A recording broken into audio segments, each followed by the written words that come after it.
usted puede, por favor, buscar Filipenses capítulo 1. Filipenses capítulo 1.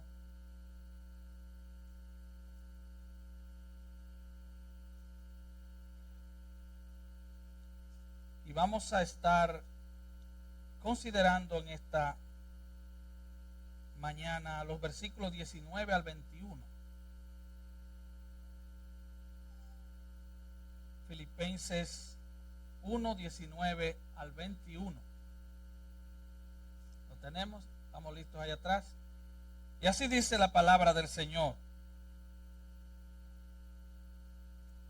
Porque sé que por vuestra oración y la suministración del Espíritu de Jesucristo, esto resultará en mi liberación, conforme a mi anhelo y esperanza de que en nada seré avergonzado.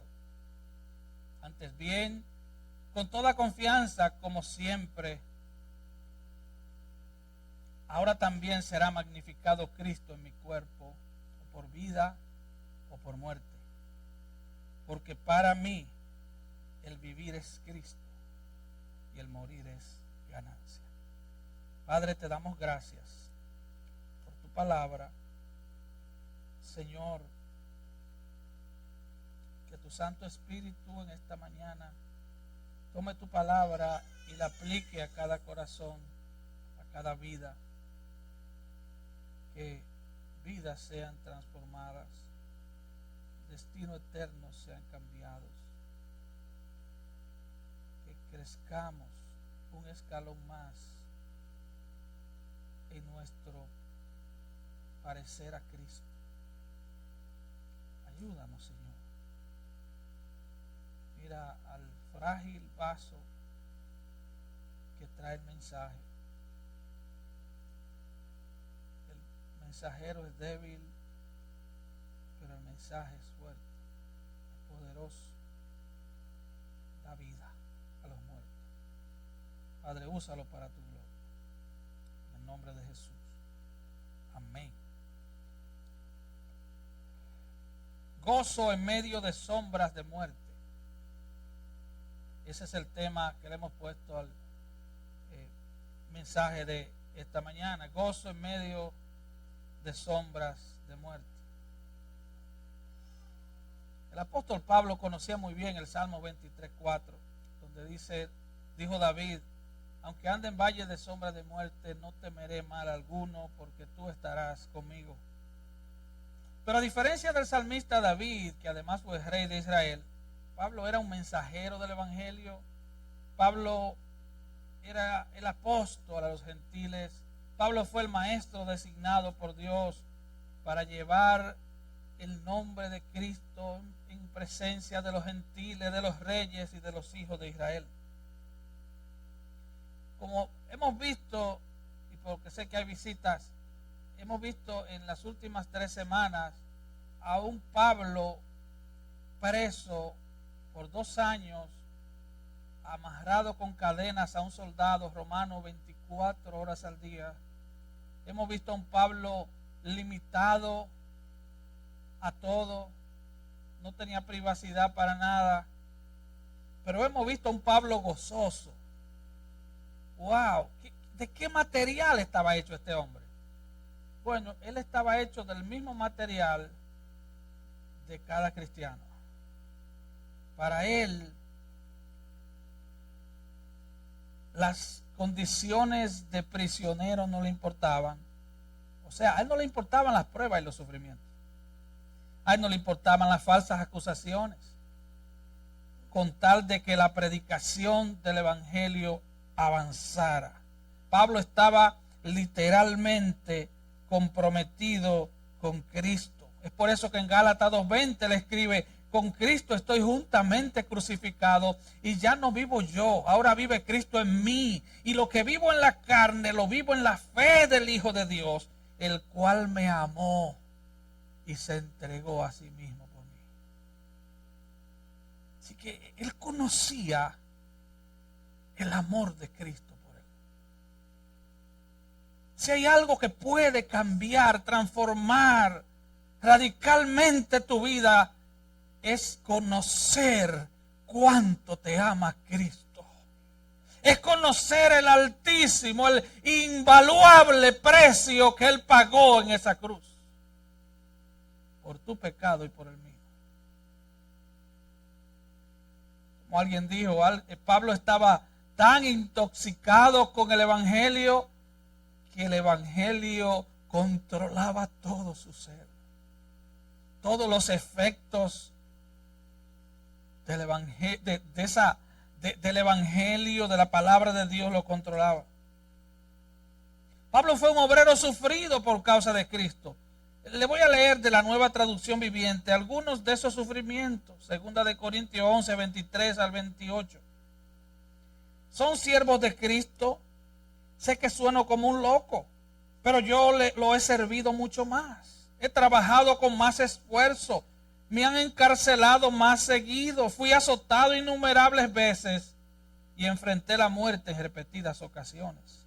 En 5 ocasiones distintas, los líderes judíos me dieron 39 latigazos.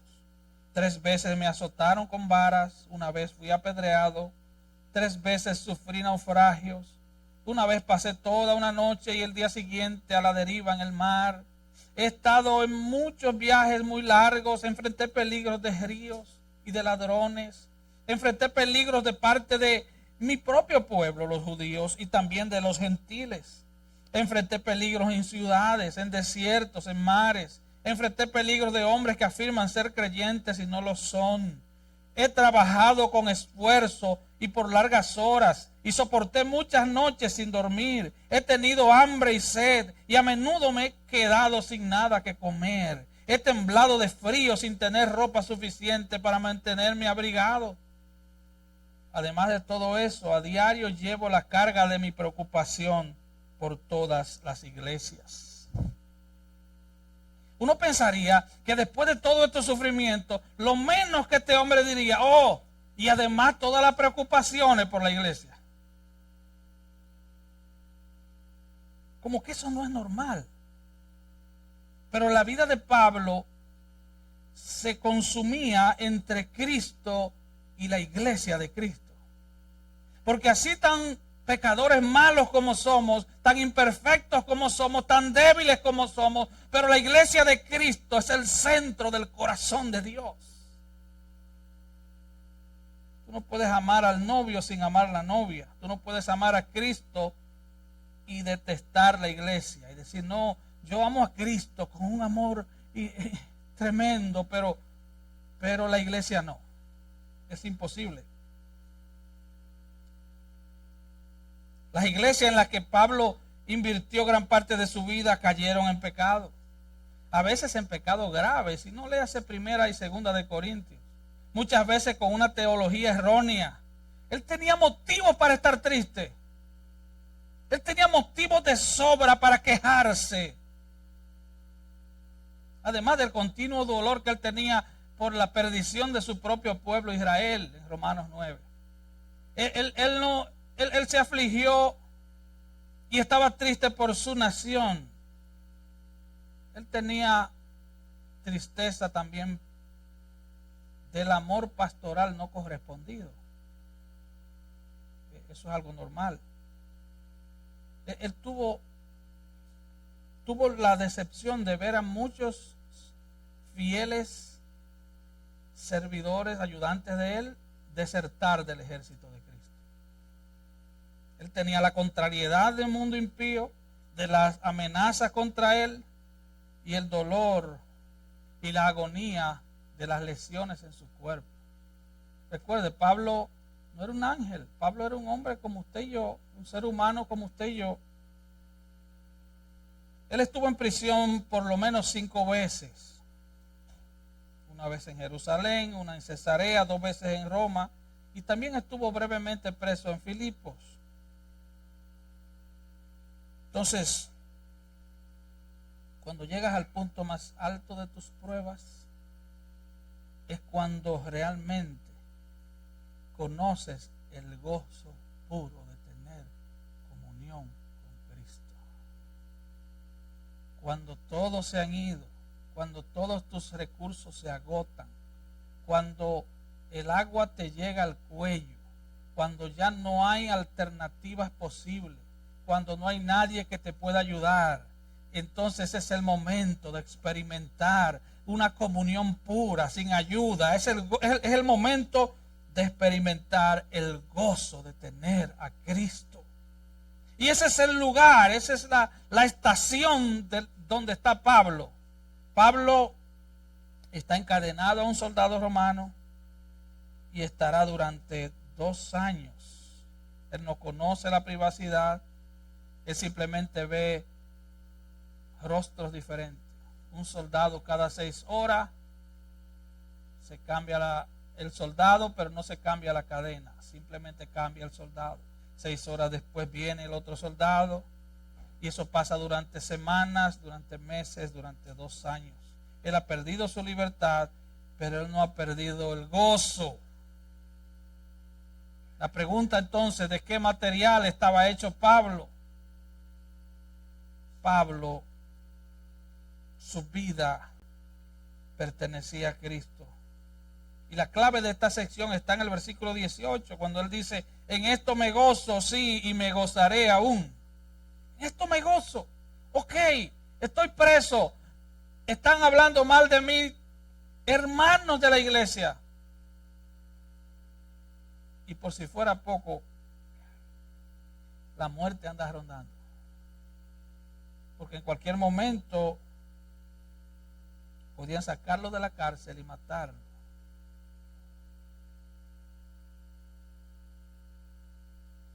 Nada les robaba el gozo si el evangelio avanzaba. Si Cristo es anunciado, en esto me gozo y me seguiré gozando. Aunque sombras de muerte les rodeen, él se seguía gozando. ¡Wow! ¡Qué increíble hombre de Dios! Este hombre tenía a Cristo hasta en los tuétanos de sus huesos. Su médula espinal estaba llena de Cristo. Los huecos de su muela estaban llenos de Cristo. Recuerde que gozo cristiano significa, entre otras cosas, tener paz y tranquilidad en medio de toda circunstancia. Es una fe en Cristo. Es una fe en Cristo, en el objeto correcto. No importa que tu fe sea débil, pero si está en el objeto correcto, tú vas a cruzar el río y vas a llegar al otro lado. De eso se trata. Se trata de tener nuestros ojos puestos en Cristo. Pablo estaba confiado, y aquí vemos que él estaba confiado en 3 cosas. Número 1, en la oración de los hermanos de Filipos, en la provisión del Espíritu Santo y en el plan de Dios. Vamos a ver el primer punto, confianza en la intercesión de los hermanos. Él dice, porque sé que por vuestra oración y la suministración del Espíritu de Cristo, esto resultará en mi liberación. Él dice, porque sé, él estaba seguro. ¿Estás tú seguro de en quién has creído? ¿Estás tú seguro? Yo le preguntaba a un hermano en días pasados, ¿tú estás seguro de que eres salvo? ¿De que eres cristiano? Y él me dijo, es de lo único que tengo seguridad. ¿Podrías tú responder así? Yo no estoy seguro si llegaré vivo mañana. Yo no estoy seguro si el carro viejo que tengo me llegará el mes que viene. Yo no estoy seguro si mi cheque alcanzará al final del mes. Yo no estoy seguro si mi problema de salud se va o se queda. Yo no estoy seguro de si mis hijos andarán en buen camino, pero yo estoy seguro de que estoy en Cristo. ¿Es esa tu seguridad? Pablo estaba seguro. Ahora él estaba seguro por la palabra de Dios de que todo iba a resultar para su bien. ¿Cuántos conocen a Romanos 8:28? ¿Cuántos han leído Romanos 8:28?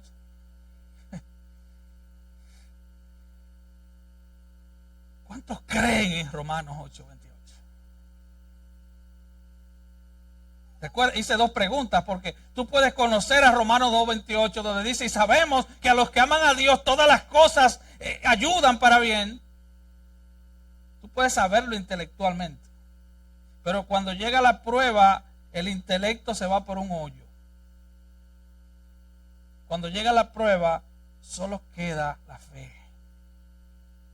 Cuando llega la prueba, se va lo intelectual y solo queda lo que está sembrado en tu alma. Everything works together for good. Todo trabaja junto para bien. Y Pablo sabía esto porque él fue quien lo escribió.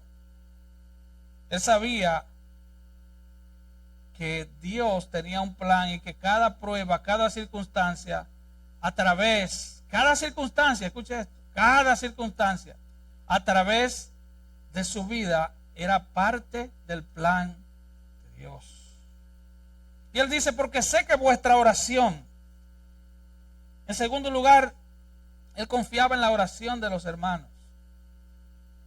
Él dice, a través de sus oraciones, yo sé que seré liberado. ¿Usted entiende lo que es la oración? ¿Usted entiende que Dios es un Dios soberano, pero que Él ha determinado, Él ha decretado que solo a través de la oración Él bendice a su pueblo? Él creía en los propósitos eternos de Dios, pero él sabía que Dios efectuaba su obra a través de la oración de los cristianos. Y ahí hay dos enseñanzas que tienen fricción, que no sabemos dónde comienza una y termina y comienza la otra, porque Dios obra soberanamente. Él no le pide consejo a nadie, Él es Dios, pero Él quiere que tú y yo oremos. Entonces ahí está la soberanía de Dios en un lado y la responsabilidad tuya en otro. Dios quiere bendecirte, Dios quiere que esa situación en la que estás sea resuelta, pero Él quiere responderte a través de la oración tuya. ¿Entiende, hermano? Él quiere responderte a través de la oración. Él quiere que tú seas parte de la bendición tuya. Él no quiere que tú seas un mero espectador mientras Él hace todo. No. Él quiere verte de rodillas. Él quiere que tu corazón esté involucrado en esa bendición. Entonces Él dice a través de sus oraciones. Dios cumple sus propósitos a través de la oración de su pueblo. Él le dice a los filipenses, a esta iglesia que lo amaban tanto y con quien había estado unido de manera singular, a diferencia de todas las otras iglesias, Él le dice que Él sabía que tenía sus oraciones. Y Él sabía que la oración del justo puede mucho. Él sabía que Dios estaba obrando su propósito a través de la oración. Miren, nunca confíen tanto en un pastor para dejar de orar por él. Nunca. Es un hombre tan débil como usted. Nunca dejen de orar por los hombres de Dios. Él creía en la oración, él estaba confiado en la oración.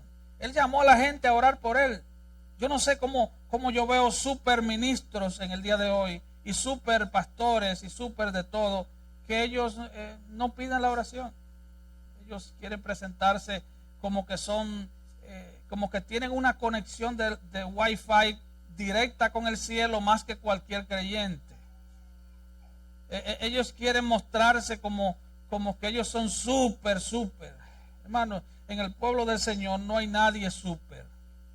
Nosotros todos necesitamos la oración. Mire lo que él dice en Romanos 15:30. Él le dice a los romanos: os ruego, hermanos, por nuestro Señor Jesucristo y por el amor del Espíritu, que me ayudéis orando por mí a Dios. Él dice: por favor, oren por mí. El apóstol Pablo está pidiendo la oración. En Efesios 6, cuando concluye el pasaje sobre la armadura, él dice, y oren por mí, para que se me dé palabra al abrir mi boca, para que dé a conocer con denuedo el misterio del Evangelio, para que hable la palabra de Dios como debe ser hablada. En 1 Tesalonicenses 5:25 dice, hermanos, orad por nosotros. Pablo estaba confiado y estaba gozoso.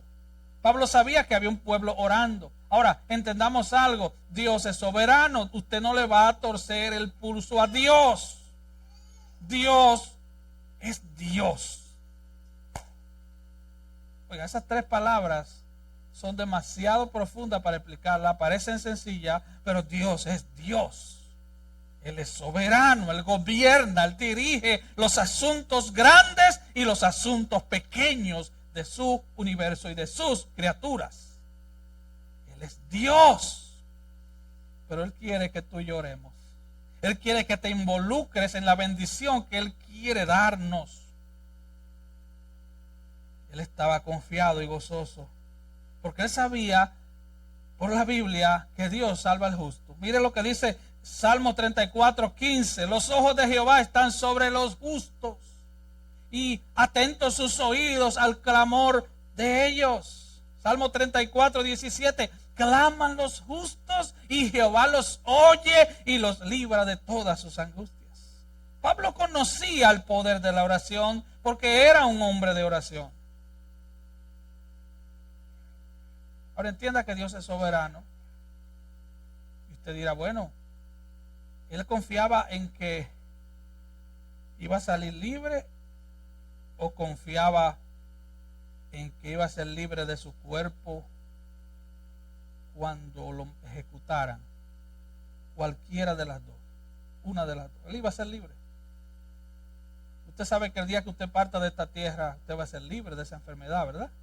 Usted va a ser libre. Usted va a ser libre de toda tentación también.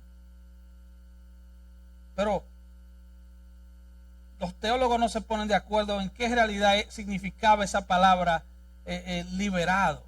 Podría ser liberado a través de la muerte o podría ser liberado a través de una sentencia favorable. Los teólogos sí dicen que él fue liberado y duró 4 años más predicando hasta que por orden del emperador Nerón fue ejecutado. Pero entienda esto, él confiaba en la oración. Número 2, él confiaba en la provisión del Espíritu Santo. Versículo 19, porque sé que por vuestra oración y la suministración del Espíritu de Jesucristo, esto resultará en mi liberación. Por vuestra oración y la suministración del Espíritu de Jesucristo. Pablo descansaba en la provisión del Espíritu. Todos los recursos, todo el poder del Señor son evidentes a través del Espíritu Santo.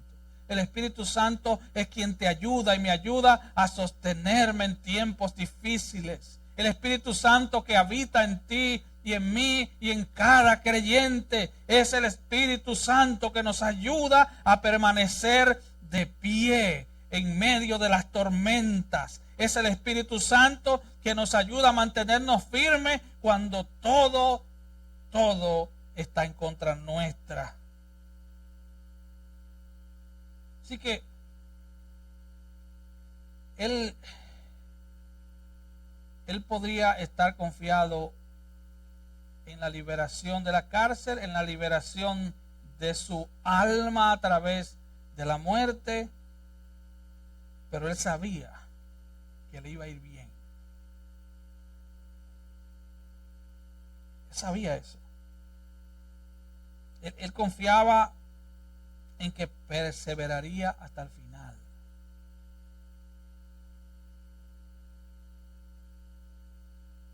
Él confiaba en eso.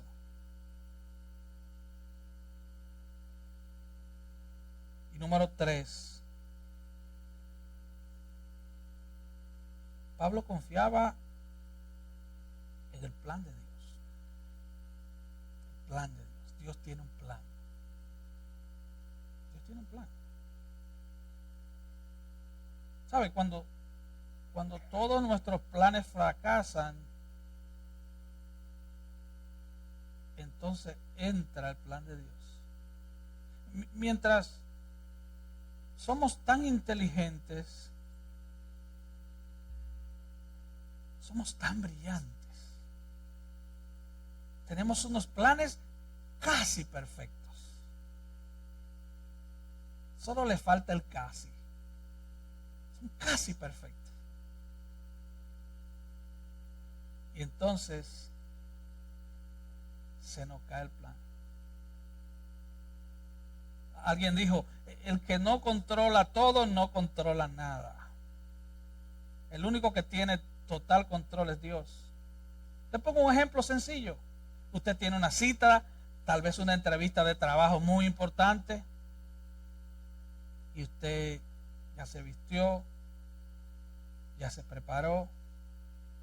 Pero usted tiene un niño chiquito, así como mi hermano Gael.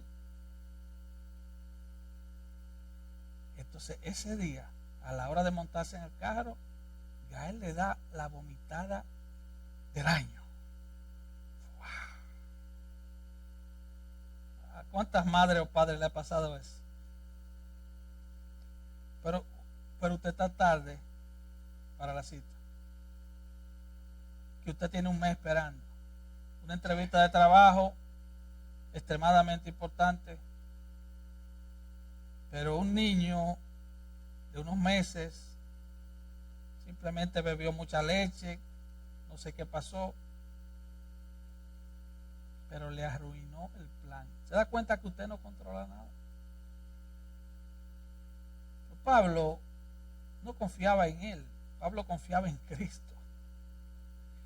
Oiga lo que dice en el versículo 20: conforme a mi anhelo y esperanza de que en nada seré avergonzado. Él sabía que no iba a ser avergonzado porque él no se avergonzaba de Cristo. Si tú te avergüenzas de Cristo, la probabilidad es 100% de que tú serás avergonzado.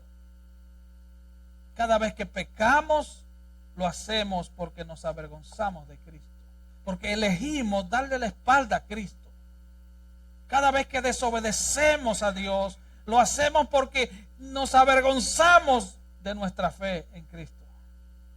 Él dice: en nada seré avergonzado, antes bien con toda confianza, como siempre, ahora también será magnificado mi cuerpo, por vida o por muerte. Salmo 22:5: clamaron a ti y fueron librados, confiaron en ti y no fueron avergonzados. Salmo 25:2: Dios mío, en ti confío, no sea yo avergonzado, no se alegren de mí mis enemigos. Salmo 34:5: los que miraron a él fueron alumbrados y sus rostros no fueron avergonzados. Salmo 19:6: entonces no sería yo avergonzado cuando atendiese a todos sus mandamientos. Él dice: antes bien, con toda confianza, como siempre, ahora también será magnificado Cristo en mi cuerpo, o por vida o por muerte. Toda confianza. Él estaba confiado en los planes de Dios. Será magnificado Cristo en mi cuerpo, o por vida o por muerte. John Bunyan, autor del Progreso del Peregrino, hablé de él la semana pasada, fue arrestado por predicar sin licencia en Bedford, Inglaterra. Y mira lo que escribió. Antes de ir al juez, esto lo escribí en su diario, antes de ir al juez, le rogué a Dios que hiciera su voluntad, porque no dejaba de tener esperanza de que mi encarcelamiento pudiera resultar en un despertar de los hermanos de la región. Solo en esto encomendé la cuestión a Dios, dice él. ¿Y cómo termina esta frase? Él dice: y verdaderamente cuando llegué a la cárcel, me encontré dulcemente con mi Dios. Decía: yo sé que me van a arrestar, pero yo sé que esto va a avivar la iglesia. Pablo tampoco sabía si iba a salir libre o lo ejecutarían para estar con el Señor. Él no sabía. Él no estaba seguro de si viviría o moriría. Por eso fue que él dijo: sé que esto resultará en mi liberación, pero él no dice resultará en mi liberación de la prisión. A Pablo no le importaba realmente su estado o su bienestar personal. A él solo le importaba que Cristo fuera magnificado en su cuerpo, o por vida o por muerte. Pablo le dice a los corintios, recuerden que su cuerpo es templo del Espíritu Santo. Recuerden que ustedes han sido comprados. Recuerda que tu cuerpo no te pertenece a ti, le pertenece a Cristo. Ahora, ¿qué significa esto de que Cristo sea magnificado? ¿Significa esto que Cristo puede ser más grande de lo que es? No, porque a él le fue dado un nombre que es sobre todo nombre, para que antes ese nombre toda rodilla se doble y toda lengua confiese que él es Señor. Él no puede ser más grande de lo que es. Pero ¿qué significa esto? Él no puede ser más glorioso. Mira lo que escribió Arthur W. Pink. Dios no puede cambiar para mejorar porque Él es ya perfecto. Y al ser perfecto no puede cambiar para ser peor. Él es totalmente incapaz de que algo fuera de sí mismo lo afecte. Es imposible que experimente mejoría o deterioro. Él es perpetuamente el mismo. Ahora, ¿qué significa magnificar a Cristo? ¿Qué es lo que Pablo nos está tratando de decir? Bueno, que cuando tú vives para Cristo y tú muestras el carácter de Cristo, la gente a tu alrededor va a comenzar a mirar a Cristo más grande y más grande y más grande. La gente va a ver a un Cristo más grande. Cristo ya no está en la tierra, ya no está entre nosotros. Él anduvo 33 años en Jerusalén. Ahora tú como creyente representas a Cristo, y si tú vives para Él, el mundo va a ver a un Cristo más grande, a un Cristo que cambia, a un Cristo que realmente transforma vidas. El mundo va a ver que no somos una caricatura cristiana. El mundo va a ver que no somos cristianos fake, cristianos falsos. Se me olvidó el español y no sé inglés. Ligero problema. El mundo va a ver una imagen de Cristo ampliada. Alguien dijo que es como cuando usted toma el telescopio y comienza a ver los astros de una forma inmensamente grande. Eso es lo que hace una vida vivida para Cristo. Pero ese mismo pastor dijo, pero cuando usted voltea el telescopio y comienza a verlo al revés, entonces todo se ve más pequeño. Si usted vive una vida al revés, el mundo no va a ver a Cristo en su dimensión. El mundo va a ver a un Cristo como una fábula. Te va a ver a ti como un simple religioso hipócrita. Y Pablo termina diciendo, porque para mí el vivir es Cristo y el morir es ganancia. Cristo era la esencia, el fundamento, el objetivo, el propósito de la vida del apóstol Pablo. Para mí, esta frase es una frase con un énfasis marcado. Lo que él está diciendo, yo no sé para ustedes, pero para mí. ¿Se recuerdan allá en Josué 24:15 es? Donde Josué le dice, escojan ustedes a quién servir. Si a los dioses de sus padres o al Dios verdadero. Pero yo y mi casa serviremos a Jehová. Él dice, para mí el vivir es Cristo. A mí no me importa. Oye, yo no sé para quién tú vives, pero yo vivo para Cristo. Yo vivo para Cristo. Esto significa que Cristo es el centro de todo lo que haces, de todo lo que hablas, de todo lo que piensas. Cristo es el centro de todos tus planes, de tus agendas personales, de tu vida privada. Tú te vistes para la gloria de Cristo porque tú sabes que vas a representar a Cristo. Todo lo que haces está enfocado en Él. Y eso no es fanatismo, eso se llama cristianismo 101. Ese es el evangelio real, es vivir para Cristo. Si Cristo solo representa un parche en tu vida religiosa, si tienes a Cristo como el aderezo, un poquito de aderezo a tu apretada y agitada agenda, entonces para ti el vivir es cualquier cosa menos Cristo. Todos los aspectos de la vida de Pablo estaban establecidos en Cristo. Todas las decisiones que él tomaba, las tomaba teniendo en mente a Cristo. Yo te pregunto, cuando tú tomas el trabajo que tomas, ¿estás pensando en Cristo? Cuando te vayas a casar, tú vas a pensar primero en Cristo.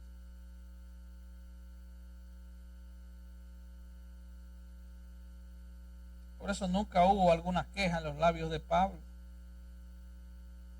A los ancianos de Éfeso, Pablo les dijo en Hechos 20:24, pero de ninguna cosa hago caso, ni estimo preciosa mi vida para mí mismo, con tal de que acabe mi carrera con gozo y el ministerio que recibí del Señor Jesús para dar testimonio del Evangelio, de la gracia de Dios. De ninguna cosa hago caso. Mi vida está enfocada en Cristo, mi vida está plantada en Cristo, mi vida está consumida en Cristo, yo estoy absorto en Cristo. Mi vida es Él. Justino Mártir dijo, nos pueden quitar la vida, pero no nos pueden hacer daño.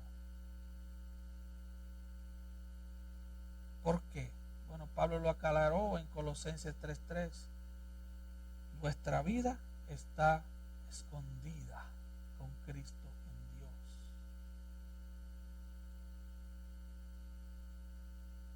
Porque para mí el vivir es Cristo y el morir es ganancia. La frase en griego lo que dice es vivir Cristo, morir ganancia. Vivir Cristo. Vivir es igual a Cristo. Y si vivir es igual a Cristo, morir es igual a ganancia. Es como una ecuación matemática. Vivir es igual a Cristo, morir es igual a ganancia. Si vivir es igual a Cristo, morir es igual a ganancia. Pablo sabía que mientras viviera, seguiría sirviéndole a Cristo. También sabía que si moría, entonces le serviría en una dimensión más gloriosa, porque le adoraría perfectamente, sin distracción, en la presencia misma del Señor, donde nada distraería su vida. Él sabía que si moría sería una ganancia.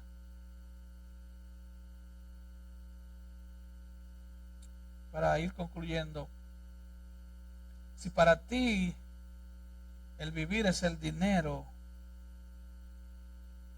tu muerte será una pérdida.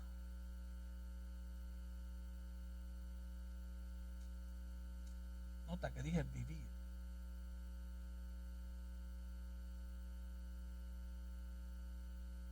Todos aquí trabajamos duro y recibimos una paga.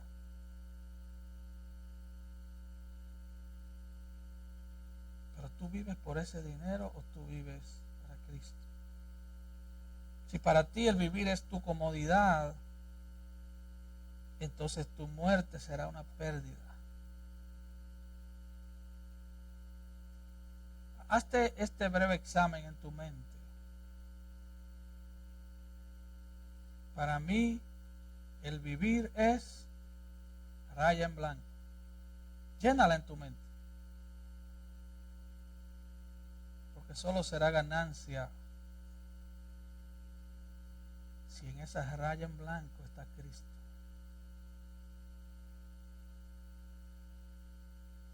solo será ganancia si para ti el vivir es Cristo.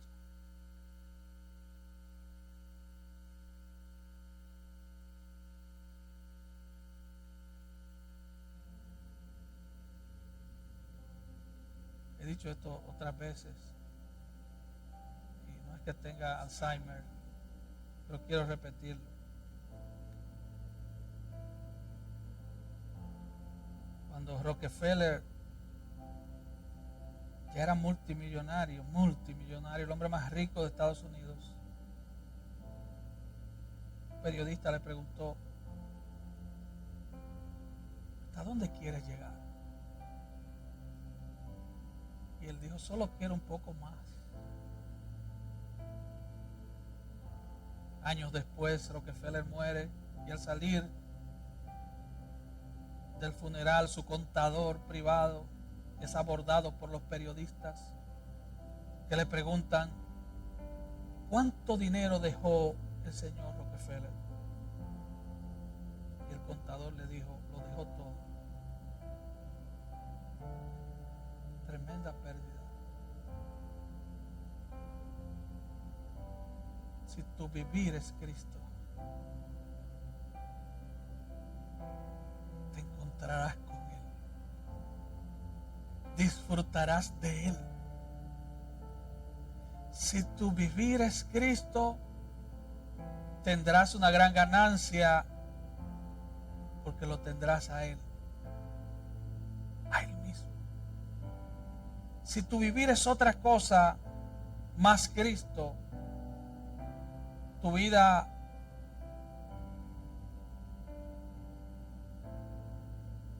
será como se me olvidó la palabra, no la sé ni en español ni en inglés. Este juego donde los muchachos se suben y bajan, una montaña rusa. Si tu vida es Cristo plus algo más, morir será una mezcla de ganancia y pérdida. Establece tus objetivos de vida. Yo no estoy diciendo que no trabajes, porque por ahí viene la renta o el mortgage, por ahí viene corriendo. Tú la pagas hoy, ya mañana comienza a correr. Pero ¿qué es de tu vida? ¿Qué es lo que tiene cautivado tu corazón de tal manera que tú puedas perder todo y quedarte con eso y ser feliz? Yo te estoy invitando a ese nivel de gozo, a ese nivel de gozo que Pablo tenía, rodeado de hermanos que lo calumniaban, de soldados encadenados a él, rodeado de una sentencia de muerte que le rodeaba, pero él tenía a Cristo y eso cambió todo. Si para ti el vivir es Cristo, la depresión será una historia del pasado. Créeme, yo vengo de ahí. Vengo de ahí, de ese hoyo oscuro. Si para ti el vivir es Cristo, el afán y la ansiedad se convertirán en un cuento que escribiste y que ya nunca más volverá. Si para ti el vivir es Cristo, Él te esperará. Te dirá: bien, buen siervo y fiel. Ven. En lo poco fuiste fiel, en lo mucho te